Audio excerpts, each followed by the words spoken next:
ఇంకో పక్కన దిశ ఏదైతే సూపర్ 6లో దీపం 2 ఇచ్చాం.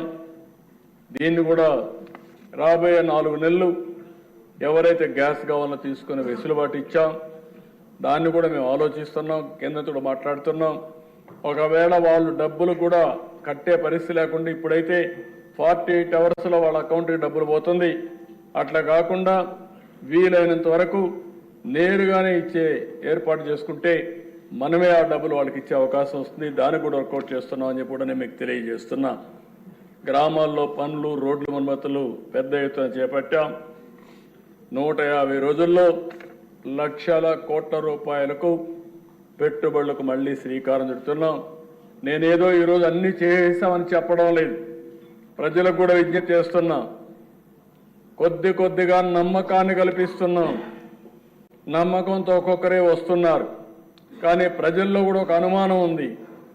రాబోయే రోజుల్లో మళ్ళా ఇలాంటి దుర్మార్గమైన పరిపాలన వస్తే మేము ఏమవుతామంటే అలాంటి అవకాశం ఇంకా రాదు. మా రాష్ట్ర ప్రజలకు విజ్ఞత ఉంది.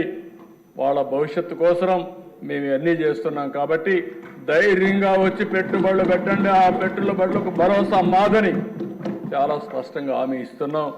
దానివల్ల ఫలితాలు, మెరుగైన ఫలితాలు వచ్చే పరిస్థితి వస్తామని కూడా నేను మీకు తెలియజేస్తున్నాను.